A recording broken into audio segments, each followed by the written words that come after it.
Tasmania Talks with Mike O'Loughlin, weekday mornings from 9. Now, Peter Gutwein became Premier of Tasmania, as we know, in early 2020, and I think most of us will remember him as the person who kept our state safe throughout the coronavirus pandemic.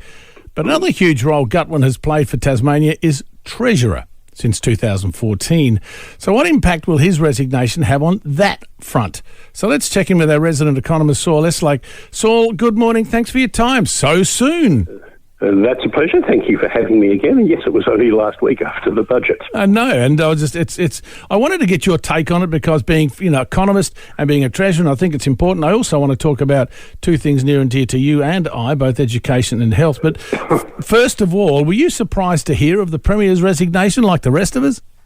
Oh, yes, of course I was. I think I said on Twitter I was gobsmacked to hear about it. I mean, he had not only, as you say, successfully led Tasmania through one of the most difficult periods in its recent history, the COVID pandemic, and by almost all accounts done an excellent job of that. There were some people who criticised him for opening the borders when he did on the 15th of December, but I think that was absolutely the right decision to have taken. And, I think history will judge his time as Premier, and certainly, as we'll probably talk about a bit more, his time as Treasurer very favourably. As I think I might have said to you, I don't think he liked me very much because I wasn't part of the cheer squad, but I have no hesitation in saying that he did a good job in both of the roles in which he served the people of Tasmania. I totally agree. And his political career, spanning that 20 years, and as I said, he was Treasurer for 8 of those. In your regards, a good Treasurer, would you say? In at least 2 respects, yes. And one being, very frank, I think a little disappointing. The first and probably most important thing is that during his period as Treasurer, he presided over a significantly improved Tasmanian economic performance. Now, that wasn't all his own doing, of course. He benefited from a weaker exchange rate, falling interest rates, very generous flows of federal grants from Canberra, and the aftermath for the Tasmanian economy of Xi Jinping's visit that happened in the very beginning of his term, but was organised by the previous government, and the recovery from the recession in the early part of the decade were all tailwinds that contributed to the good economic performance Tasmania's enjoyed. But in particular, Peter Gutwein as Treasurer maintained the confidence of the business community, was an effective spruiker for Tasmania's economic interests, and his management of the government's finances also maintained the confidence not just of the business community but the broader Tasmanian community, I think, and help lay the foundations for Tasmania to take advantage of the favourable economic circumstances in which he found itself. So, I think this is one of the reasons why he didn't like me very much. He didn't say that it was all down to him, but I think a significant amount of it was down to him. And as I say, I think history will judge him as, along with David Crean, one of Tasmania's most effective and successful treasurers. The one disappointment, I'd say, and again, this would be a reason why he didn't like me very much because I used to say these things, is that he will not be remembered as a reforming treasurer. That is to say, while he was a prudent steward of Tasmania's finances, and although they've deteriorated during the last 2 years because of what needed to be done in order to respond to COVID, that's something that every government in the world has experienced, and Tasmania's public finances are in almost every respect in better shape than those of every other state or territory, and Mr. Gutwein can claim a good deal of the credit for that.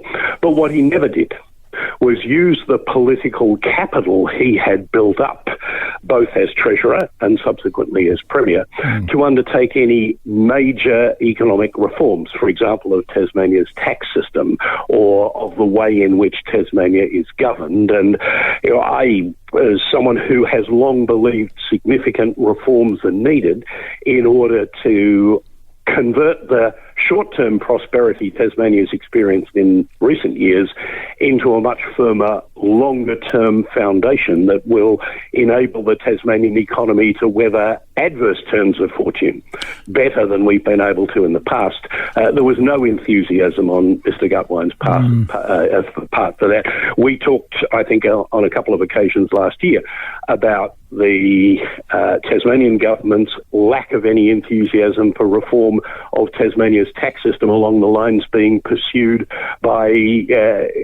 his New South Wales Liberal colleagues under Dominic Perrottet, who was then Treasurer and is now Premier. He would say he couldn't understand why the New South Wales Liberals were interested in tax reform, and was pretty dismissive of suggestions from the likes of me and others that maybe Tasmania ought to try that path. And that would be, I think, the only disappointing thing about what is, in other respects, as I said, probably along with David Crean, the best record of any Treasurer Tasmania's had in living memory. And actually, Saul, I was thinking, would this have all started when you think with political challenges? I mean, when it started with the drop in popularity due to the spread of coronavirus since December 15, with opening up, and then second, then you've got Courtney's resignation, criticism of the timing of her European holiday.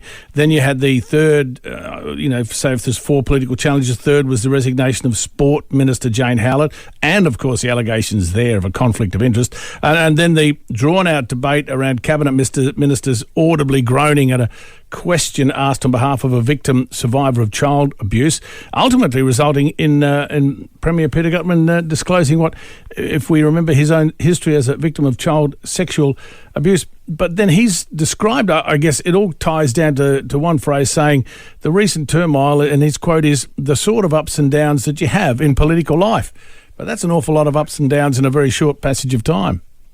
Well, it is, and I think that would try the spirit and the patience of the hardest of men. Yeah. And, for a while there, Mr. Gutwein did have the reputation as being the hard nut, that Will Hodgman was a kind of, for want of a better word, softer, more consultative leader than Peter Gutwein would have appeared to have been when he was Treasurer, and sometimes that can be quite an effective combination. Jim Bacon and Paul Lennon were a bit like that. Bob Hawke and Paul Keating were a bit like that, for example, and so too were Will Hodgman and Peter Gutwein. But then, despite that reputation as being a hard nut, when he became Premier, I think Mr. Gutwein displayed a surprising compassion and thoughtfulness about, for example, people who fell between the cracks of the federal government's COVID relief program, such as casual employees who hadn't worked sufficient hours for one employer prior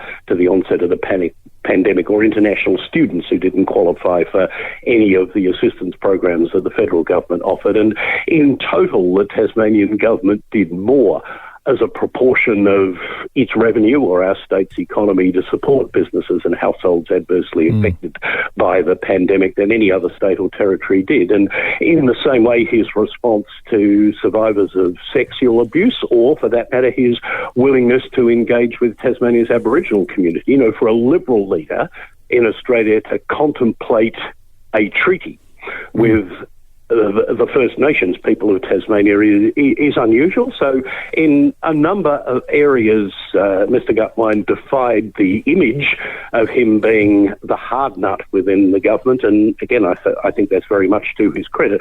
But no doubt that would have taken a lot out of any man. Oh, absolutely. But who do you think will take on the role of Treasurer? And more importantly, who do you think is capable of doing the job? Well, look, I have no idea who will take on these jobs. That's a matter for the 16 members of the Parliamentary Liberal Party. I mean, personally, I guess I would like to see Jeremy Rockcliffe do the job. He's been Deputy Premier for 8 years, and I think he's been a competent minister, and he would be, I think, in the same spirit as Will Hodgman was and Peter Gutwein turned out to be, but that is a matter for the Parliamentary Liberal Party. What I would say, though, from my perspective as an economist, is to advise whoever becomes the Premier not to try to be Treasurer as well. And there are a couple of reasons for saying that. One is that they are both very big jobs. And maybe Mr. Gutwein's experience now, and when he had to take some leave last year, just underscores how difficult it is to do what are essentially two full-time jobs. But the second reason I say it is that because, in my view, good economic policy, including, the kind of reforms I was talking about before, are not always good politics. There's often a tension between what represents good economic policy and what will get a government re-elected. And in my view, one of the jobs of a good treasurer, the one that I honestly think Mr. Gutwein didn't do as well as the other jobs, is to argue for economic reforms that would be good for the economy and good for the community, but might not be politically popular. And that sometimes clashes with the job of any leader of an elected government, which is to, at least some of the time, think about what is necessary to get his government re-elected. Because obviously for any political party, no matter how good you think your ideas are, if you're not in government, you can't implement them. And so there is always a tension, a debate between what represents good economic policy and what's likely to get you re-elected or alternatively see you lose office at the next election. And if the Premier and Treasurer are different people, that debate can be had out in front of a cabinet who can hear both sides of the argument and make a better informed decision. Whereas if the Premier is also the Treasurer, that debate happens within that person's head and isn't played out in front of their ministerial, his or her ministerial colleagues, so that they can make a more informed judgment. Peter Gutwein was able to combine the two jobs, I suppose, because he had been Treasurer for 6 years before he became Premier, so it wasn't a learning experience for him to do the Treasurer's job as well as Premier's. But for anybody else who might now become Premier, who obviously hasn't been Treasurer since Mr. Gutwein held that job for the whole time the Liberal Party has been in government here, it would be a learning experience for both. And I don't think it would be in Tasmania's best interest for that to happen. Of course, that also underscores how thin the talent pool is in a parliament where you've only got 25 members in the lower house. And while the Liberal Party with its 13 members in the lower house can draw on one or more of the 4 members they have in the upper house, it still does leave a pretty thin pool of talent if you're going to have a separate person doing Premier and Treasury. Now, two things. I know that they're near and dear to you, and certainly to me. We could talk housing, we could talk many other, so many topics we could discuss, but education and health. Now, these are two very important areas, Saul. The government really needs to get this next step right for our state, doesn't it? Yeah, it does. And again, I'd say, while education wasn't one of Mr. Gutwein's portfolios... but there's going to be a shake-up. There'll be shake-ups. It's disappointed me that the Liberal Party hasn't been prepared to do more to reform Tasmania's underperforming education system. Now, to be fair, when he was Education Minister, Mr. Rockcliffe did implement the Liberal Party's 2014 promise to offer Year 11 and 12 courses at every high school. And I strongly supported that policy. I thought it was the best policy that the Liberal Party had taken for the 2014 and 2018 election. But I have to say, sadly, it hasn't worked as well as I had hoped it would do, in part because the most capable students from every school continue to go to the colleges, sometimes at considerable cost and inconvenience to themselves and their families. And so what you had left doing the so-called extension courses at the high schools that offer them are students for whom Year 11 and 12 study is a struggle, and often people who are the first from their families to do Year 11 and 12 courses, and it hasn't been as successful in terms of people going on to get a TCE and get an ATAR or its equivalent, as I would have hoped it to be. And I remain very much of the view that I've held for 25 years, that Tasmania needs to dismantle its college system, not because it's doing a bad job of teaching the kids who go to it, it isn't, but it's an expensive way of delivering Year 11 and 12 education, and it creates barriers that are often insuperable for people who come from families without a tradition of completing a secondary education or more. And in my view, every Tasmanian child should have the opportunity to complete Year 12, where he or she starts Year 7, as is the case in every other part of the country except the ACT. And of course, the ACT is so culturally and socially different from Tasmania that it might as well be Mars for all the relevance that its experience has for us. Yeah, and the surprise, the main obstacle to this kind of reform is the Teachers' Union, in which college teachers have a disproportionately large influence and are resolutely opposed to dismantling a system that has served Tasmania as a whole poorly. And it surprises me that while the Liberal Party has been at times itching for a fight over forestry and over salmon farming, for example, it's not been willing to take on the Teachers' Union in what I think is a far more important issue.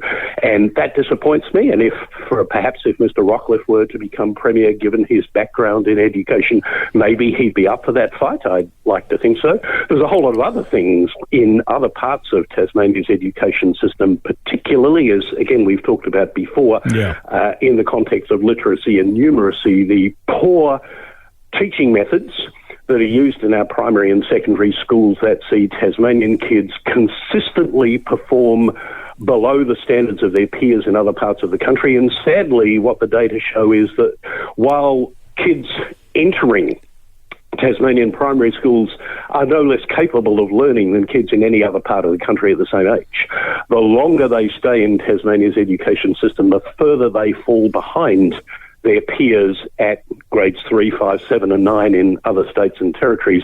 And this is an indictment, not so much on teachers themselves, who I don't doubt work very hard, but have been badly taught themselves in pedagogical, that is, teaching methods that have been shown not to work. And it really needs a major upheaval if Tasmania is ever to dig itself out of having the lowest labour productivity of any state, the lowest proportion of people in full-time work of any state, and the lowest wages of any state. Ultimately comes down to far-reaching reform of our education system, which so far the government has not been willing to take up, and maybe under a different Premier it will. Right, now you've honestly, you've had a good spit with that one. Tell me, Saul, not too many Tasmanians happy with Michael Ferguson following his stint as Health Minister. So with that in mind, do you think he'd have what it takes to be Treasurer, or our health system needs desperately to be assisted? And I mean, they do a wonderful job, but we are so desperately struggling. I know the mainland is as well, but how do we fix that? There's an opportunity here. There's chance. I think there's something positive can happen, I'm sure. Well, in the case of health, unlike education where the answer is not more money, in education Tasmania spends already more per student on school education than any other part of the country except the Northern Territory, except we get worse results. So in education, the answer is to spend what we spend differently rather than necessarily to spend a whole lot more. In the case of health, we probably need to spend what we spend in different ways, but we also do need to spend more.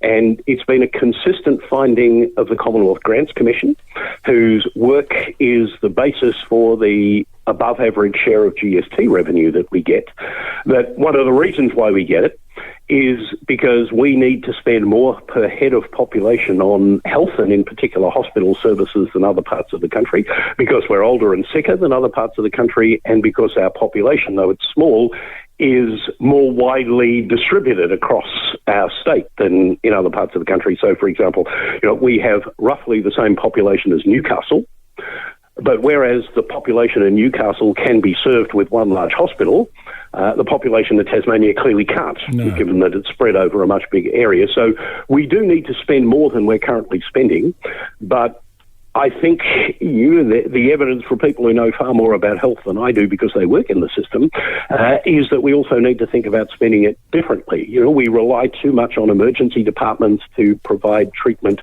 that could be more efficiently and effectively provided in other ways. We don't do enough about what health specialists call subacute care, that is, looking after people, especially older people or people with disability, after they've been treated in hospital, but before they are capable of going home and either looking after themselves or being looked after by their family, with the result that we have more people being readmitted to hospital after they've undergone a procedure than in other states. We probably need to do more in the public health space. We have needed to, and I'm pleased to see that the government has addressed this in the last week in some way more in the area of dentistry. And, I feel passionately about that because my late father ran the school dental service in Tasmania for about 15 years, and some of what he achieved has been undone in the period since he ceased to be head of the school dental service. So, there's a lot that needs to be done in that area as well. And again, I hope whoever is the Premier and the Treasurer and the Health Minister is up for doing what needs to be done. And can I just then finish up, because haven't had a chance to have a chat about this, and we probably do need to, with the deal signed by Trade Minister Dan Tehan and his Indian counterpart, with Prime Minister Scott Morrison and the Premier there, for the Australia-India Free Trade Agreement. An amazing deal. Your thoughts? Well, while I'm a supporter in general of free trade deals, even though they usually don't result in quite as much free trade as is claimed for them, I'm sceptical that this will actually result in much. And I'm not saying that by way of criticism of the Australian government, but sadly, India, for all its great potential to be to the world what China has been, without necessarily the same belligerent intent that China's government's now showing, India remains a highly protectionist country, which is not particularly interested in free and open trade or investment, and which, notwithstanding the reputation that its current government, current Prime Minister Narendra Modi has as a reformer, has not really undertaken much by way of growth-enhancing economic reforms. And in my view, despite the undoubted talents of its people, which they demonstrate whenever they move to other countries, India is never going to be another China. And, we have a very narrow trade base with India. We export barely $50 million more to India with 1.4 billion people than we do to Singapore with 5 million people. We import less from India than we do, for example, from Vietnam. And of what we do sell to India, 70% is coal, 12% is gold, and 5% is copper ores. Our trade is incredibly narrowly based, and I'm not sure that the free trade agreement, which is currently only in interim or draft form, is going to change that a great deal. Well, that's interesting. I thought it was an extremely positive move myself, but you'd know more, in regard to economics. But I really appreciate your time this morning. It's quite a shock to us all, just getting back to the Peter Gutwein situation. But Saul, I appreciate again your input, resident economist Saul Eslake, and I'm sure we'll have a chat again soon. Thank you very much for having me this morning, Mike. Really appreciate it too. Good to talk to you, indeed.